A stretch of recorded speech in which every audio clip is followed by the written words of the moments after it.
तो हेलो बच्चों, आइए आप सबका स्वागत है आपका अपना चैनल सैनपुरा स्टडी में और आपका अपना कोचिंग सैनपुरा स्टडी में। तो आज हम लोग बात करने वाले हैं क्या, वित्तीय संस्थाएं के बारे में।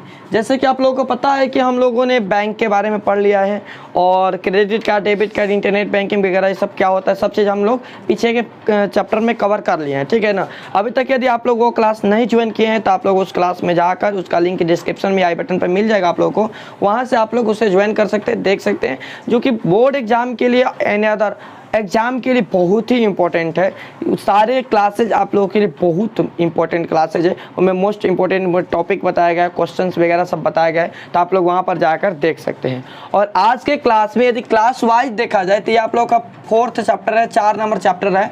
लेकिन ऐसा बात किया जाए कि यह हमारे केवल उन्हीं छात्रों को ज़रूरत नहीं है जिसको एग्ज़ाम देने जाना है, ये हमारे देश के सभी नागरिकों के लिए सबसे इम्पोर्टेंट टॉपिक है, हमारी वित्तीय संस्थाएं, ठीक है। आप लोगों ने 8th क्लास में भी इसे पढ़ लिया होगा, ठीक है। तो आइए हम लोग इसे आज चर्चा करते हैं कि ये वित्तीय संस्थाएं होती क्या है, फाइनेंशियल इंस्टीट्यूशन होता क्या है, ठीक है। ये हमारा मुख्य टॉपिक है, आज इस टॉपिक के ऊपर हम लोग चर्चा करने वाले हैं, ठीक है। तो चलिए हम बात कर लेते हैं। सबसे पहले आप लोगों को बता दें कि बैंक क्या होता है। बैंक के बारे में मैं बता चुका हूँ, फिर भी थोड़ा सा शॉर्ट में चर्चा कर देता हूँ कि बैंक क्या होता है।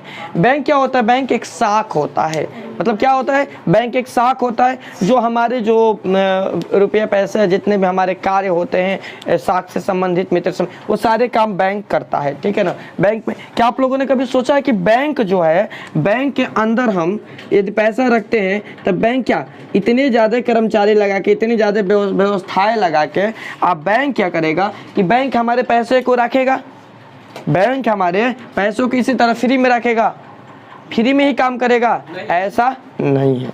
क्यों? तो बैंक को जितने भी वहाँ पर कर्मचारी काम करते हैं उनको कहाँ से मिलता है पेमेंट, कहाँ से आता है? तो ध्यान दीजिए, हम लोग समझते हैं कि हमारे जो पैसा है बैंक में रखते हैं तो हमारा बैंक जमा कर लिया।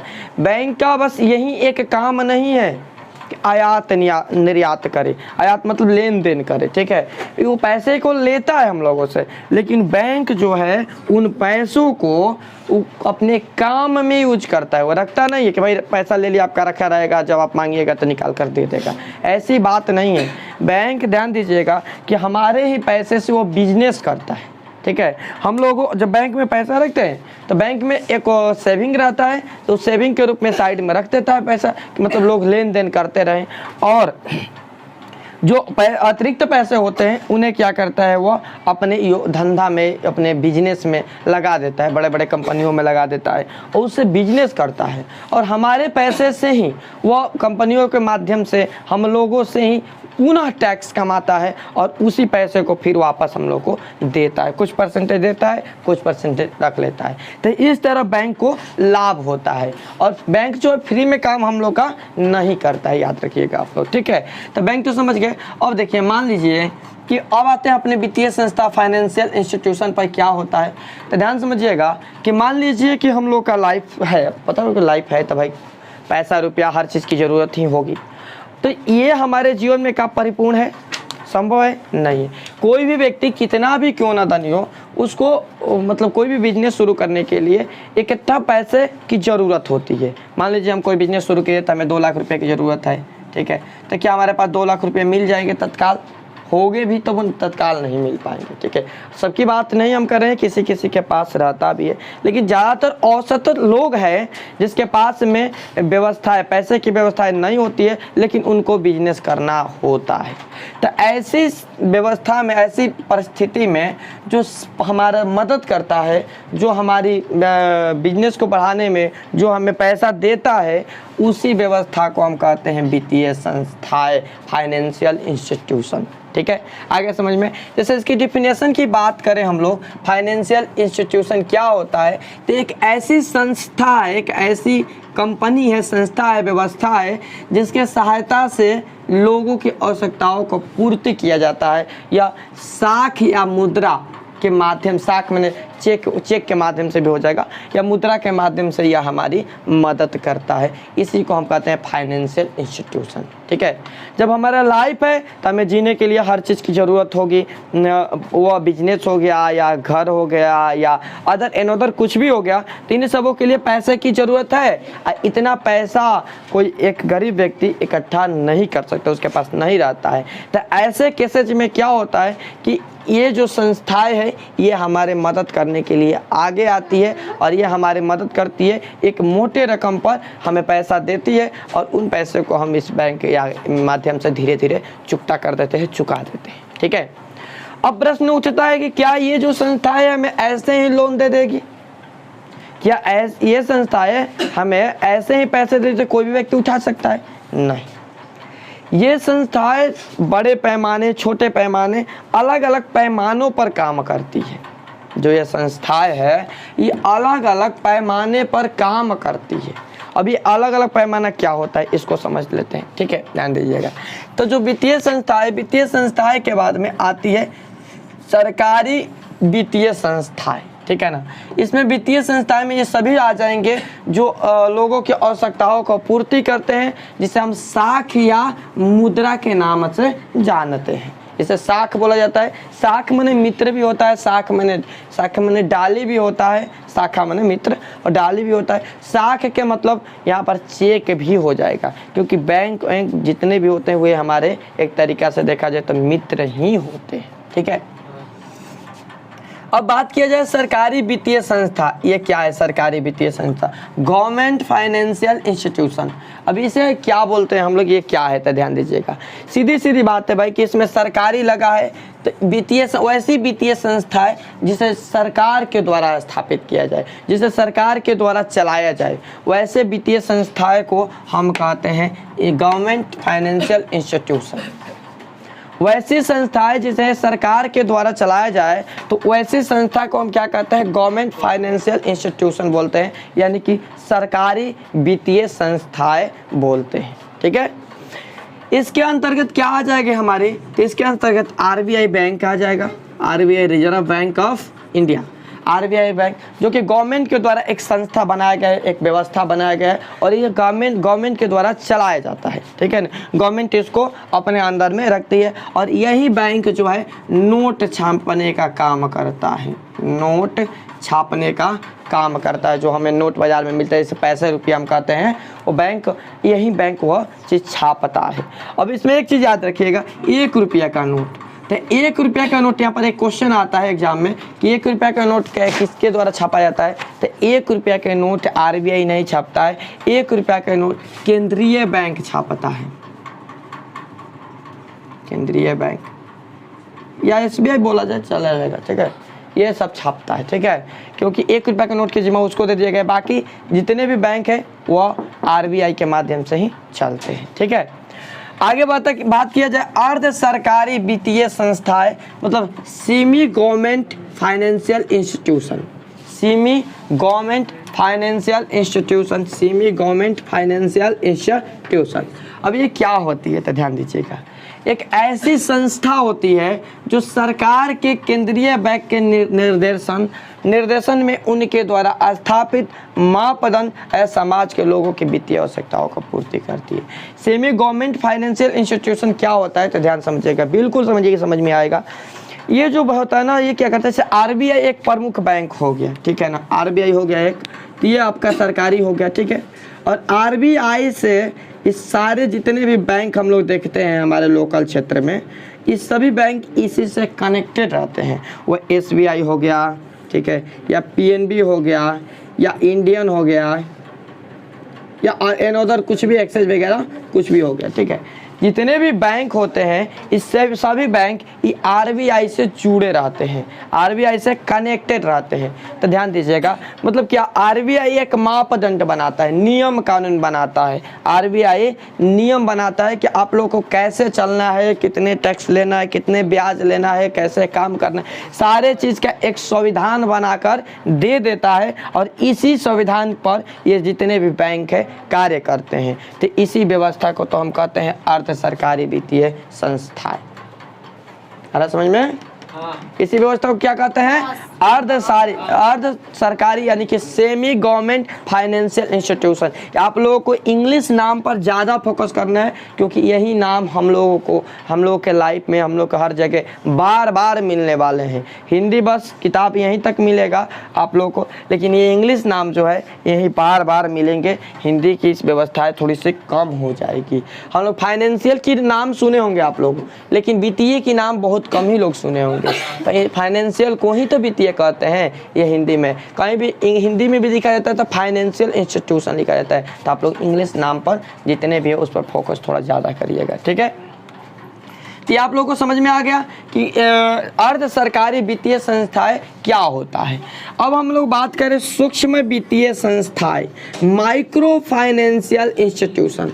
माइक्रो फाइनेंशियल इंस्टीट्यूशन, अब ये क्या होता है ध्यान दीजिएगा कि छोटे पैमाने पर जितने भी ज़रूरतमंद लोग हैं जिनको ज़रूरत चाहिए, उन लोगों को कम ब्याज पर ये ऋण प्रदान करता है। पैसा देता है कि लीजिए भाई अपना बिजनेस कीजिए और बिजनेस अपना कमाइए और कमा कर मेरे को अपना भर दीजिए जैसे भाई। तो ये लोग अपना एक मापदंड बनाते हैं, ये भी आरबीआई से ही कनेक्टेड रहते हैं, लेकिन इन लोगों के माध्यम से एक मापदंड खुद का तैयार किया जाता है। अपने सुविधा अनुसार कुछ नियम कानून बना लेते हैं। जैसे कि मान लीजिए वर्ग में टीचर के द्वारा मान लीजिए कोई नियम बना दिया कि बच्चे इतने समय तक ऐसे ऐसे सब पढ़ेंगे, और बच्चे ने क्या किया कि वो जाकर घर उसे मॉडिफाई कर दिया अपने अनुसार। तो ऐसा होता है ना, उसी तरह का ये है कि आरबीआई ने नियम बनाया, उसमें ही आप लोग कुछ मॉडिफाई कर दे, कुछ एक्स्ट्रा नहीं जोड़ते हैं, जितना है उतने में ही मॉडिफाई कर देते हैं। तो इसी व्यवस्था को हम क्या करते हैं? सूक्ष्म वित्तीय संस्थाएं, माइक्रो फाइनेंशियल इंस्टीट्यूशन बोला जाता है, ठीक है। आ रहा है समझ में? अब हम लोग बात करते हैं कि कैसे काम करता है लोन वगैरह में, ठीक है। तो जो सरकारी वित्तीय संस्था है आरबीआई जो है ये सरकार को बड़े मतलब पैमाने पर गवर्नमेंट को ये लोन देने की काम करती है। गवर्नमेंट चलाने के लिए, सरकार को चलाने के लिए इसे लोन लिया जाता है या दिया जाता है, ये व्यवस्थाएं काम करती है, ठीक है ना। अब ये बात करें हम एसबीआई, पीएनबी, इंडियन बैंक, ये भी लोन देते हैं, लेकिन इनसे लोन लेने के लिए हमारे पास कुछ पुख्ता सबूत होना चाहिए। ऐसे ही लोन नहीं देते हैं कि आइए भाई आपको हम नहीं जानते हैं, मेरे अकाउंट खाता खुलवाइए मेरे बैंक में और लीजिए 5 लाख रुपया लोन ले लीजिए। ऐसी व्यवस्थाएं नहीं है इसमें, ठीक है। ऐसी संस्थाएं नहीं है। ये जितने भी बैंक है, ये पीएनबी हो गया, एसबीआई हो गया, इंडियन हो गया, एक्सिस हो गया, ये सब बैंक क्या करते हैं? तो ये जितने भी बैंक है ये बैंक अपने अनुसार काम करते हैं। बल्कि ये जो बैंक है, ये जो एसबीआई बैंक है, ये सब पुख्ता सबूत पर काम करते हैं। जैसे इनमें लोन लेना हो तो हमें कुछ ना कुछ प्रॉपर्टी इनमें, मतलब एक तरीके से कह सकते गिरवी रखते हैं हम लोग, ठीक है ना। या कोई पुख्ता सबूत चाहिए, या कोई बड़े व्यक्ति आपका गवाही बन जाए, तो ऐसे अवस्था में ये बैंक लोन देता है। नॉर्मल व्यक्ति इसमें लोन, मतलब गरीब व्यक्ति जाकर इसमें लोन नहीं ले सकते हैं। ये प्रॉब्लम है एसबीआई, पीएनबी, इंडियन, इस सब बैंकों में, ठीक है ना। अब इनमें भी लोन मिलता है, ऐसा बात नहीं है कि जो गरीब उनको लोन नहीं मिलता है, लेकिन वह कुछ अदर सेक्शन के अनुसार मिलता है। वह पैसे रुपये जो मिलता है वो मान लीजिए कि जैसे कि हमें कोई गाड़ी खरीदनी है, जैसे कि कोई सामाजिक सेवा के लिए गाड़ी खरीदनी है, या ट्रैक्टर खरीदनी है, या किसान के लिए, तो उसका कार्ड बनता है कि किसान क्रेडिट कार्ड, या अन्य जो भी काम करना है, तो उसके माध्यम से कोई बड़े कंपनी के द्वारा या कोई किसी व्यक्ति के द्वारा कि गवाह देकर उसे पास करा दिया जाता है वहाँ से। और वो पास करने के बाद वह धीरे धीरे उस लोन को चुकता कर देता है। तो लोन भी कई प्रकार के होते हैं। हम लोग लोन को आगे इसी चैप्टर में क्लियर करेंगे, लोन कितने प्रकार के होते हैं, कौन सा लोन कब मिलता है। ऐसे यदि हम कहें तो मोटा तौर पर कोई बिजनेस के लिए लोन लेना हो तो थोड़ा सा मुश्किल हो जाता है इनसे लोन लेना, ठीक है ना।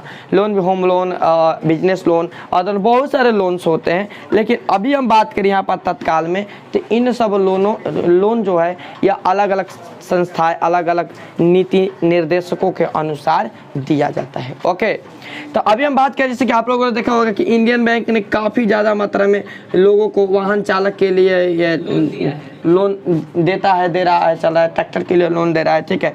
तो ये इस रूप में इसको फायदा है ना, उस लोन का जो सूद ब्याज है सब जोड़ेगा और उसे एक महीनवारी पर बांध देगा कि भी इतना आपको देना है, उसी माध्यम से वो लेता रहेगा। नहीं लेगा तो फिर जब उसको पता है कि भाई नहीं लेंगे तो जो ये गाड़ी है इसको हम जब्त कर सकते हैं, ठीक है ना, उसको पता है जब तक करके इससे हम निकाल सकते हैं, उसके ऊपर चार्ज लगा सकते हैं, इसलिए लोन दे देता है, ठीक है ना। और फायदा, अब देखिए गाड़ी जो हम खरीद लिए मान लिया लोन लेकर, तो गाड़ी बिकेगी भी नहीं, सबसे इंपॉर्टेंट चीज़ है कि गाड़ी बिकेगी नहीं। क्यों? कि जब तक उसका लोन का अमाउंट पूरा नहीं हो जाता वो गाड़ी बिक ही नहीं पाएगी। जिसके नाम से वही चला सकता है, वही उसके अपने पास ही रख सकता है, उसे बेच नहीं सकता है, ठीक है ना। तो ये सबसे बड़ी इसमें मतलब दिमाग है। अब अलग अलग तरीक़ा से सारे काम किए जाते हैं। तो चलिए ये लोग तो हो गए बड़े बड़े। अब मान लीजिए कि हम जैसे लोगों को लोन लेना हो, हमारे पास कुछ भी नहीं है, ना तो ज़मीन की कागजात है, ना तो प्रॉपर्टी है, तो लोन कैसे मिलेगा भाई? यानी हम जो गरीब लोग जो है वो बिजनेस नहीं करेंगे, नहीं करेंगे, उनके लिए भी इसमें व्यवस्थाएं किया गया है। कैसे, आइए बताते हैं। देखिए अर्ध सरकारी वित्तीय संस्थाएं, इसमें क्या आ जाते हैं, तो ये ऐसी संस्था है जो केंद्रीय बैंक, ये आरबीआई के निर्देशक पर चलते हैं। ये तो आपका हो गया आरबीआई। आइए आपको बता दें कि एसबीआई, पीएनबी, इंडियन, इस सारे चीज़ जिसके निर्देशक पर चलते हैं। आगे बात करें हम लोग तो सूक्ष्म सरकारी संस्थाएं, माइक्रो फाइनेंशियल इंस्टीट्यूशन। अब ये क्या होता है, ध्यान समझिएगा। यही है जो छोटे छोटे गरीब लोगों को लोन देने का काम करता है। मतलब आप लोग के क्षेत्र में देखे होंगे कि समूह वगैरह चलता होगा, समूह में पैसा दिया जाता होगा बहुत सारे मात्रा में, 1 लाख 1.5 लाख रुपये ऐसा देकर, और उसे 7 दिन पर 1 महीना पर ऐसा पैसे को ले लिया जाता है। एक व्यक्ति आता होगा वसूलने के लिए, पैसा वसूल कर लेता हो, तो किस निर्देशन अनुसार पर चलता है, तो वह चलता है माइक्रो फाइनेंशियल इंस्टीट्यूशन के आधार पर काम करता है, ठीक है ना। इसमें क्या किया जाता है ना कि इसमें मोटा रकम नहीं, छोटा छोटा रकम एक पहले विश्वास पात्र बनाया जाता है, एक विश्वास बनाया जाता है लोगों के बीच में, ठीक है। लोगों के बीच में जुड़कर उनमें एक विश्वास, एक ग्रुप बनाया जाता है। देखिए यहाँ पर बहुत दिमाग लगाकर इस व्यवस्था को तैयार किया गया है ताकि इसमें कोई व्यक्ति पैसा लेकर भागे, ठीक है ना। क्या किया जाता है कि ग्रुप बना दिया जाता है, 10 लोग 15 लोग का ग्रुप बन जाता है, और उस ग्रुप में जितने भी मेंबर है, उस मेंबर में किसी एक को हेड बना दिया जाता है, ठीक है ना, मतलब हेड कहने को बस।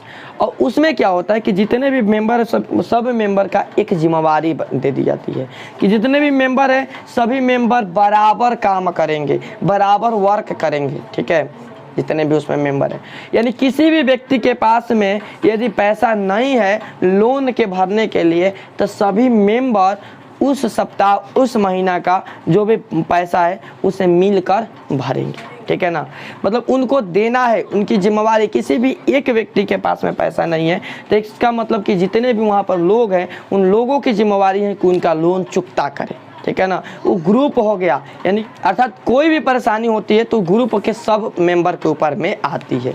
तो ये ऐसे काम करता है, जिससे यह फायदा होता है कि यदि, ध्यान दीजिएगा, अब 10 लोग हैं ग्रुप में भाई, तो एक व्यक्ति के पास में आज लोन भरने के लिए पैसा नहीं है तो सभी लोग मिलकर भर दिए, मान लीजिए, ठीक है। तो ये क्या किया व्यक्ति, अगला दिन उसको सभी को पैसा दे दिया, लीजिए भाई अपना अपना पैसा दे दिया, ठीक है।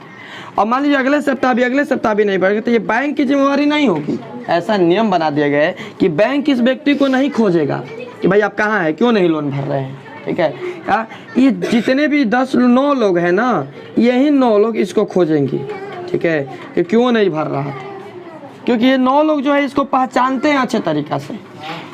बैंक नहीं पहचानता है तो बैंक इन लोगों के माध्यम से कार्य करता है, और इसी चीज़ को तो कहते हैं माइक्रो फाइनेंशियल इंस्टीट्यूशन। आशा करता हूं कि आप लोग को अच्छे से समझ में आ रहा होगा।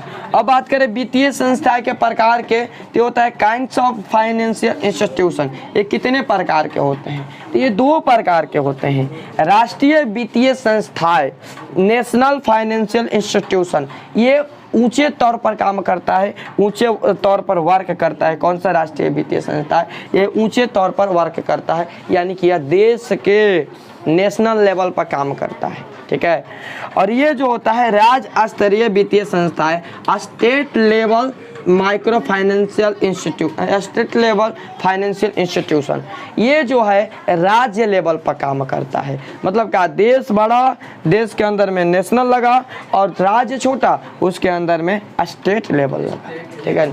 तो इस आधार पर ये फाइनेंशियल इंस्टीट्यूशन जो है काम करते हैं, ठीक है। तो मैं आशा करता हूं कि आप लोग को बहुत अच्छे से समझ में आया होगा। और अगले क्लास में हम लोग बात करेंगे राष्ट्रीय वित्तीय संस्थाएं, नेशनल फाइनेंशियल इंस्टीट्यूशन की बात करेंगे, जो कि एक लंबा टॉपिक है। इसमें बहुत सारे चीज़ हम लोग सीखेंगे, मुद्रा का विनिमय, मुद्रा का संचय, मुद्रा, ये सारे चीज़ इसमें हम सीखने वाले हैं, पढ़ने वाले हैं। ठीक है, तो मैं ऐसा करता हूँ कि आप लोग को अच्छे से समझ में आया होगा, तो आप लोग इसे लिख लीजिएगा और अच्छे से पढ़ लीजिएगा एक बार, ठीक है ना। उसके बाद हम लोग मिलते हैं नेक्स्ट क्लास में। अभी के लिए जय।